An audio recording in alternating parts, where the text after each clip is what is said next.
Hi, I'm Jennifer. I'm Mike. And I'm Andrea. And we're not saints. But we are learning from them, and we are loving every moment as we are learning. At least I am. Last week, we walked through with Padre Pio. We went through his suffering and the 50 years of having the stigmata that he carried and the crosses he carried. And oh my gosh, the dealings with the devil that he had. So today we're entering into the mysteries that made the world take notice of who Padre Pio was, his bilocations, his miracles, his healings, and the incredible stories that continued even after his death. What strikes me most about Padre Pio was that his greatest miracle may not have been what happened outside, but not outside the confessional, but inside the confessional. And hearing stories and reading stories about things that happened in the confession were kind of just like, wow moments. You know, he spent countless hours, sometimes 10 to 15 hours a day listening to confession. And he once said, which I love this, and I wish I had known this when I wrote my second book, How to Fall in Love in the Confessional, because he said, confession is the soul's bath. I love that. Imagine, I love the image. And, we all know and we understand the importance of bathing every day, of taking care of our body, washing our bodies. But how often do we think about cleansing our souls? That's why it was like a wow moment for me. He knew God, and he knew that God's mercy is where true healing began. And I think that's something we talk about a lot with some of the saints we've had in the past, but it's such a great reminder every day just to remember that. So as we explore his extraordinary stories, let us remember that his greatest mission was always to lead people to Jesus. It wasn't about him. He was still that humble friar that we met in the beginning. So let's pray and let's hope and let's not worry. I love it. Yeah. And I love talking about Padre Pio and having a little bit more time to do so. And just staying kind of with that, what you said about the confessional, how long he spent in the confessional. A lot of those who went to him for confession had said that sometimes Padre Pio, he would remind them of sins that they had forgotten, or he was a little bit more strict with people when they were seemingly deliberately concealing something. And he wanted so badly for them to receive that spiritual cleansing that he really encouraged people. And sometimes it was in a tough love kind of way where he was challenging them, or like I said, kind of strict about it. And we're not saying that he read minds or that he had some sort of power over people, but the testimony comes from people who actually confessed with Padre Pio. And they said they felt like he was inside their hearts, that he was in their souls as they were confessing, that they could feel it was that powerful. Yeah, it's like a woman's intuition. We really know when something's up. That's right. Right, Mike? I think you know. Anyway. Mike might be better than we think at concealing.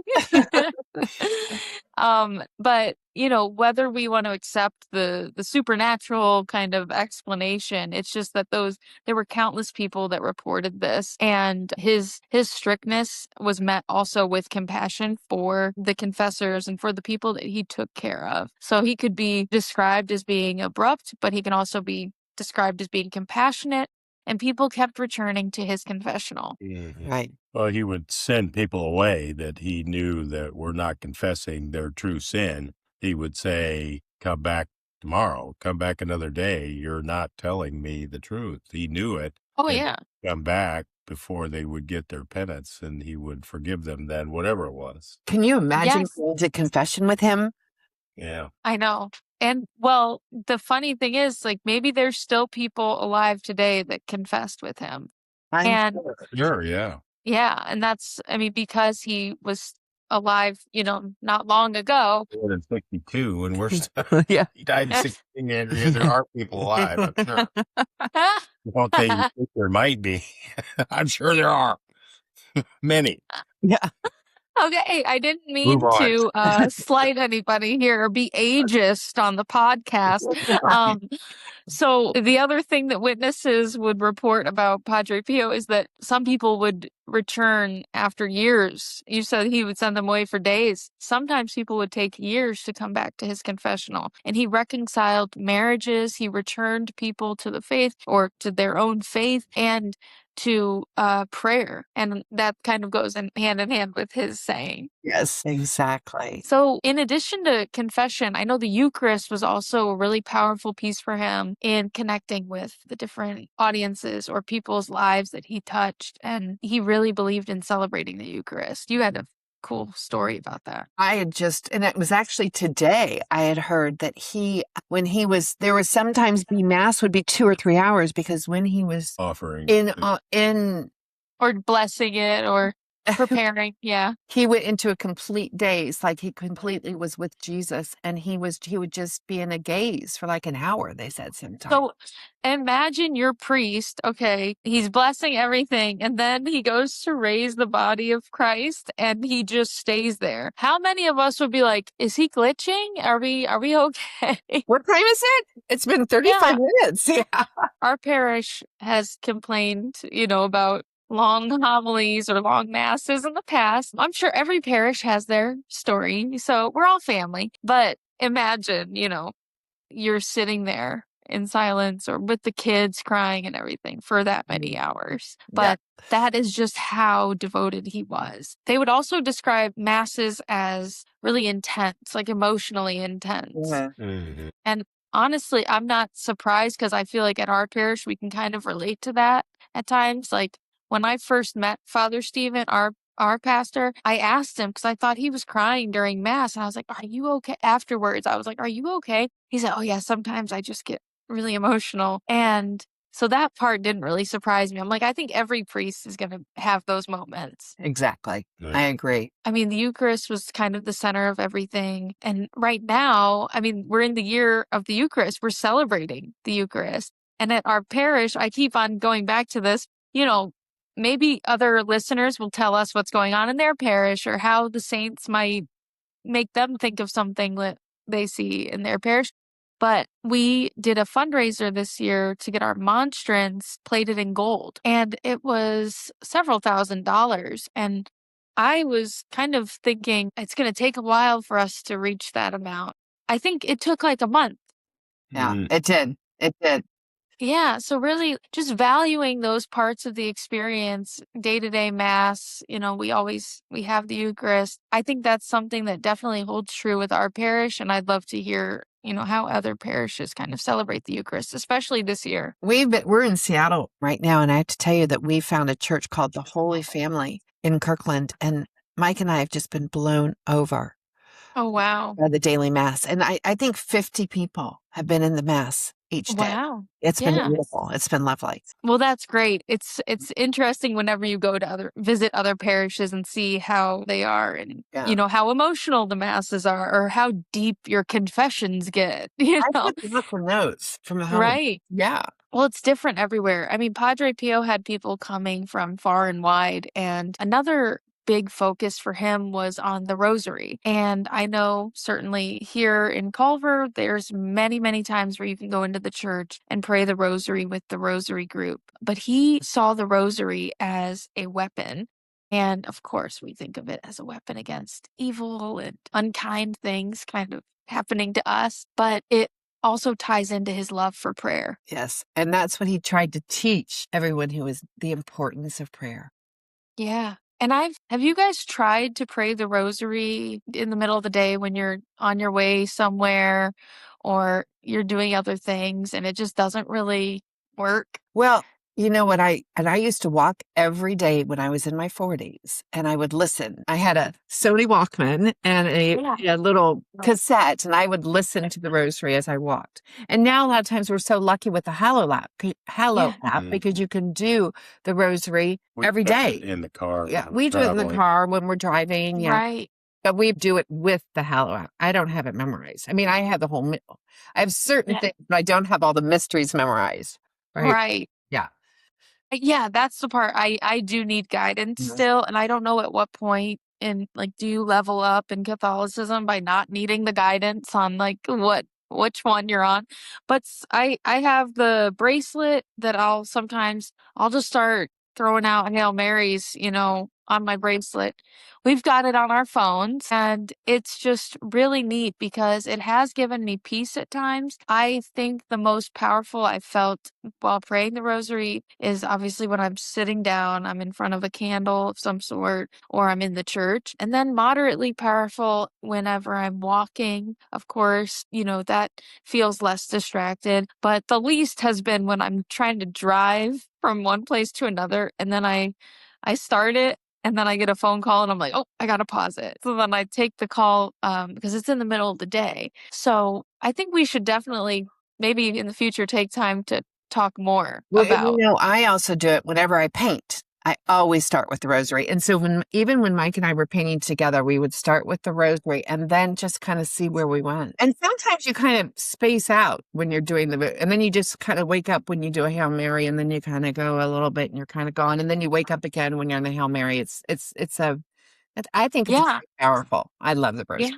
And I think, too, I lose count of, oh, wow, that was fast. That was 10 that went really fast. But usually it takes about 30 minutes. But I definitely think for Padre Pio, it was a real, as I mentioned, it's a weapon for him. And that's what he taught people. Well, and they say we're supposed to sleep with one right by our bed or in our hands at night. Yes, absolutely. So, and we should maybe do a show just on the rosary.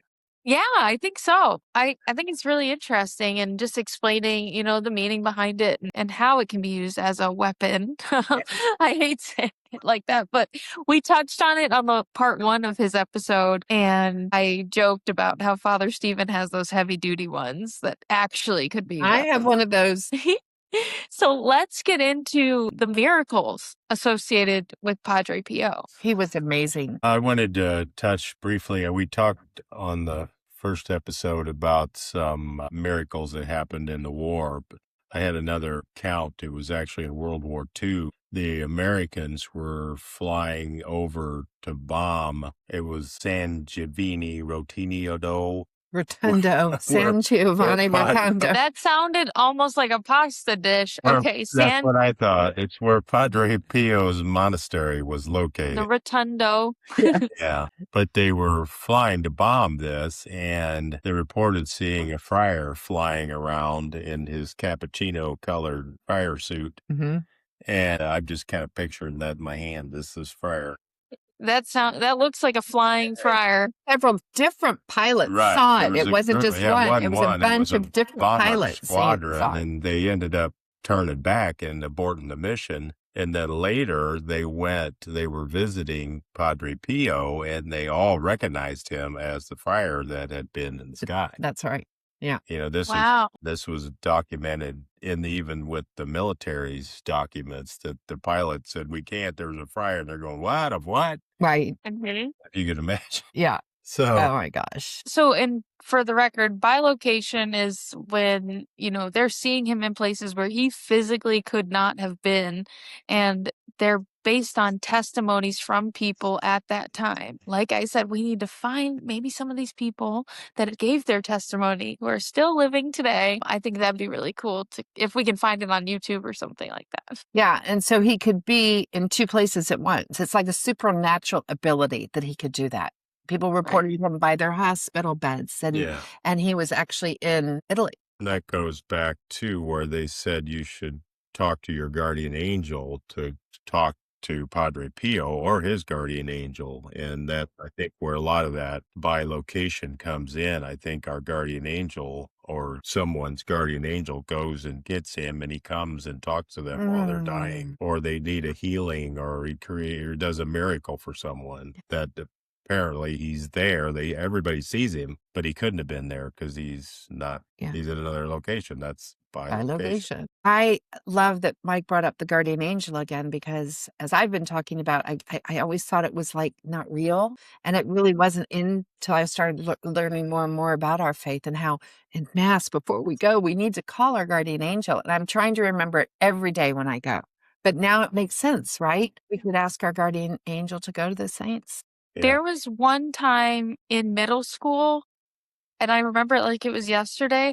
I was walking with my head down, and there were some bleacher seats that were stacked in the hallway. And I was walking, I always would walk with my head down. I think I still do. And there were bars coming out of them. So if I had kept walking, I totally would have like bashed my head, probably scratched myself. But as I was walking, I felt like a whoosh, like push me to the side. Yeah. And I looked up and I looked around and I was like, what happened? And that is the one time that I can say that I have been like some sort of intervention has happened that has I kept love me from that. harm's way. But I'm like, did I almost die? And I didn't know it, like from running into the bleacher seats. But I was so young, I was just like, what's going on? And then I just never really brought it up. But I still remember that like it was yesterday. Isn't that crazy? Yeah. That's wild. I wonder if anything has ever happened to anyone listening. You guys should tell us about any unexplained event that kept you from harm's way. Well, you had another miracle associated with Padre Pio, didn't you? Oh, yeah. Yes, after he died. And there were 2 or 3, but I mean, a young Sicilian girl, her name was Gemma, and she was born without pupils. And after her family brought her to Padre Pio and he prayed for her, it was when he was alive. I'm sorry. The other one I'm thinking about is the guy who had the organs and meningitis. So this was when Padre Pio was alive and she gained sight. But she never got the pupils. So it just amazed doctors that she could see, but she didn't have pupils. Yeah. Yeah.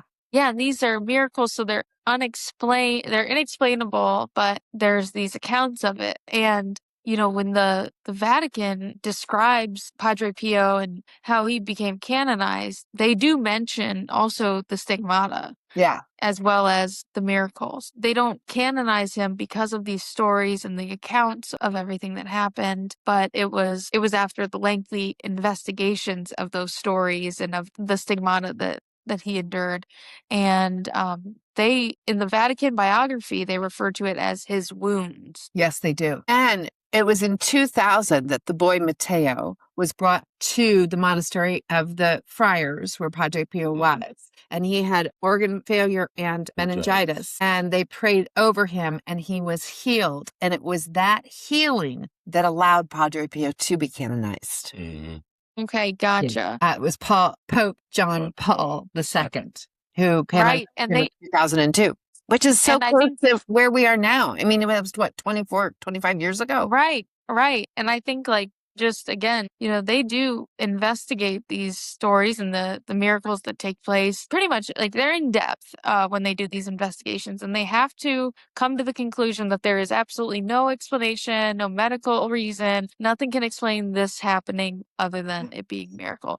And that's how they'll define it. The one thing that I read too, that when he had these wounds, when they finally appeared, when he didn't want anybody to see them initially, he kept them covered. But once it leaked out that he had these wounds, the Catholic Church was a little skeptical of that this man on earth could have the stigmata of Jesus Christ. So they kind of questioned it and kind of accused him of faking the whole thing. Yeah.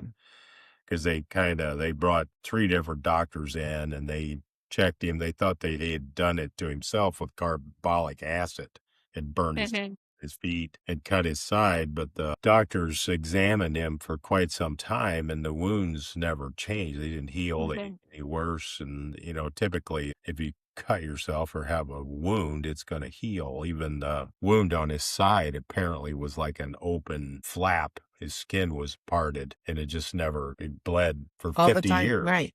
Because remember, he had the pain, but no, He he had didn't pain show. for years Because he had asked God not to conceal it because he didn't want to draw attention to himself. Yeah. He wanted to be a simple friar. Just a simple, humble man. Right.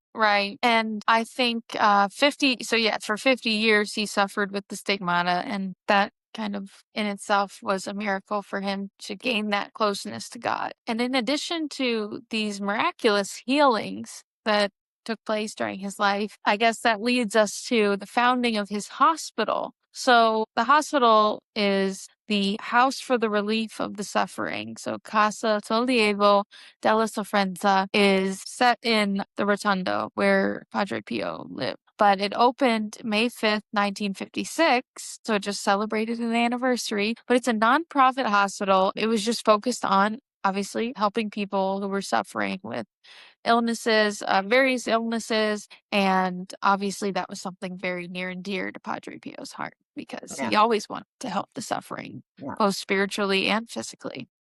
Exactly. And you checked on, you looked up some symbolism about Padre Pio, didn't you? Yeah, and I was just going to say, he died not long after the hospital had opened. He died in 1968, just 12 years after the hospital had opened.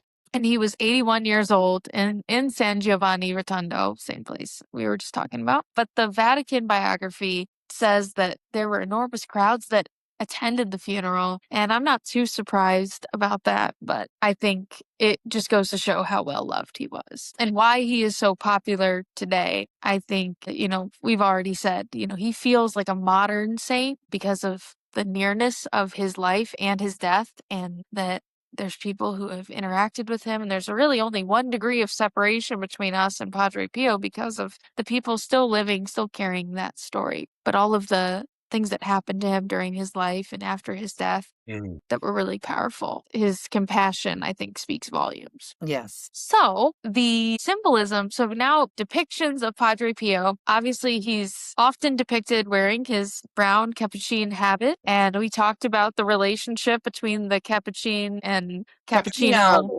And it's because of the color. I know they wear a hood, but the color of the cappuccino resembles the same color of the Capuchin Franciscans. And he's often with a hood and a rope, and that just is his outfit or his habit that he wore. But the symbolism behind that is the poverty and the simplicity of his life. He was fine living with no material things. And then he has the stigmata, which we've already covered, but you'll see the stigmata marks on his hands. And that goes back to Christ's passion and the suffering that he endured while he was going through that. And then the gloves, they're fingerless gloves because he was trying to cover his wounds. But Yeah, I saw that. yeah, He wrapped his hands in gauze a lot too. Yes. So I don't know, kind of reminds me of like biker gloves or something, And it's like, oh, Padre Pio, the biker. But he was really striving for humility and just not seeking attention for the wounds on his hands. Yeah. And of course, the Rosary is often pictured with him as well as the crucifix. His devotion to what Christ endured and the Eucharist, that's oftentimes in the depictions of him. His vestments and Eucharist depict him celebrating Mass, and the confessional, sometimes they'll have confessional artwork with Padre Pio there because of how long he spent in confessionals. And the rays of light that are shining on him are kind of going along with that, like the devotional paintings. So I just think it all kind of tells his story. So it's great to know that now that we've delved in so deeply to what he endured and what he was able to do for people. And really, he lived a life of service. Yes, he did. Yeah. Yes, he did. So tonight, instead of doing a Bible verse, we thought that we would say a prayer, Stay with me, Lord, the Stay with me, Lord prayer, which is associated with Padre Pio. And the prayer goes as this: Stay with me, Lord, for it is necessary to have you present so that I do not forget you. You know how easily I abandon you. Stay with me, Lord, because I am weak and I need your strength, that I may not fall so often. Stay with me, Lord, for you are my life, and without you I am without favor. Stay with me, Lord, for you are my light, and without you I am in darkness. Stay with me, Lord, show me your will. Stay with me, Lord, so that I hear your voice and follow you. Stay with me, Lord, for I desire to love you very much and always be in your company. Stay with me, Lord, if you wish me to be faithful to you. Stay with me, Lord, for as poor as my soul is, I want it to be a place of consolation for you, a nest of love. Stay with me, Jesus, for it is getting late and the day is coming to a close. Life passes, death, judgment, eternity approaches. It is necessary to renew my strength so that I will not stop along the way. And for that, I need you. Stay with me, Lord, because at the hour of my death, I want to remain united to you, if not by communion, at least by grace and love. Stay with me, Jesus. I do not ask for divine consolations because I do not deserve them, but the gift of your presence Oh, yes, I ask this of you. Stay with me, Lord, for it is you alone I seek, your love, your grace, your will, your heart, your spirit, because I love you and I ask no other reward but to love you more and more. Amen. I just think that's such a beautiful Oh. prayer. And actually, I should print it out and just put it in my wallet so we can read it after confession. It's so beautiful. And it's encouraging for when you leave confession to kind of stay in line with, Yes. okay, you've gotten your soul cleansed. Now just try to stay on the straight and narrow until the next time. Exactly. Exactly. Well, does anyone want to add anything more? The only thing I was thinking, I was a little curious about cappuccino colored clothing that the friars wear, if it had anything to do with UPS, because the UPS drivers Gosh. look very similar. Okay. They're delivering packages and messages. Yes. Oh my gosh. Yeah, that could be. Maybe that's where they got their color, picked it from Padre Pio. Oh my You gosh. could find out, but Oh my god. Maybe, yeah, they're maybe trying to be more approachable. yeah, Okay. more Well, saintly. on that note, sometimes we can get caught up in the extraordinary stories, the bilocation, which I think is still fascinating, the miracles, the healings, and they really are incredible. And they just kind of make you, I don't know, at least that wow, right? But maybe the greatest lesson that Padre Pio leaves us is much simpler. It is bring everything to Jesus, even that prayer, right? We're talking to Jesus. Bring your wounds, your fears, your sins, your unanswered prayers. Padre Pio spent his entire life doing this, pointing people not to him, but to Jesus. So today, maybe his words are exactly what we need to hear. And I'm going to say it forever and ever. Pray, hope, and don't worry. Thanks for joining us. We'll see you next week. See you next time. Thank you so much for tuning in to this week's episode of We're Not Saints. For more of the We're Not Saints shenanigans and behind-the-scenes content, you can follow us on Instagram at We're Not Saints 1. That's We're Not Saints 1, without the apostrophe. And be sure to follow us wherever you get your podcasts so you never miss an episode. We'd also love to hear from you. So leave us a comment or a review, or contact us by email at we'renotsaints1@gmail.com. And if you'd like to have a great companion to your weekly saint studies with us, you can purchase a copy of my books. Are You There, Mary? How to Resurrect in Love After Loss, Finding Love in the Confessional, or When Vice Happens. Available as a Kindle version or paperback on Amazon. All these links will be provided in the description of this episode. And don't forget to tune in next Wednesday for our weekly dose of saints. God bless you. Should you read it again with more intonation? No. It was very Mike.